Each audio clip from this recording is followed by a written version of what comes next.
Dans ce trou minier éparpillé à Kambélé, dans l'arrondissement de Batouri, des orpailleurs côtoient la mort au quotidien. Le contact régulier avec le mercure les expose à plusieurs maladies. Il y a le risque de maladies comme le paludisme, les infections de la peau.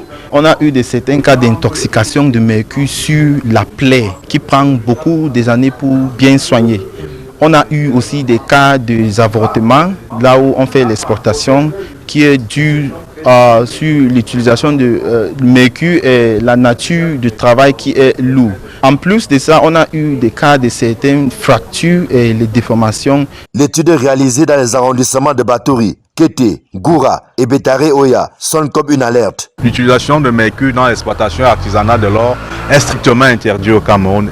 Mais entre ce qui dit les textes, ce qui s'est fait sur le terrain, c'est tout un écart. Depuis que le mercure est arrivé, il est pratiquement impossible de demander à un artisan de ne pas utiliser le mercure.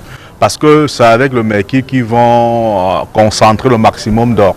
Donc pour nous, ce qu'on pense qu'il faut faire, c'est d'abord leur sensibiliser pour qu'ils puissent utiliser les équipements de protection individuelle, notamment les masques à gaz. On peut voir comment acquérir ça et les diffuser auprès des artisans miniers pour qu'ils puissent utiliser ces équipements pour mieux se protéger. Presque impuissant devant cette course effrénée vers l'argent de la part des artisans miniers, le gouvernement et notamment le ministère des Mines n'abdiquent pas pour autant. La réticence des populations, oui, mais aussi le goût du gain. Parce qu'en utilisant le mercure, ils se disent que bon, ça relève la production. Mais là, l'exposition au danger, on a l'impression qu'ils ne mesurent pas l'ampleur. Nous essayons aussi à notre niveau de mener la sensibilisation sur la thématique de l'utilisation du mercure. Le ministère des Mines est dans un projet qu'on nommé Minamata. Essayer de remplacer l'utilisation du mercure par d'autres procédés qui soient aussi rentables et moins dangereux que le mercure et le cyanure.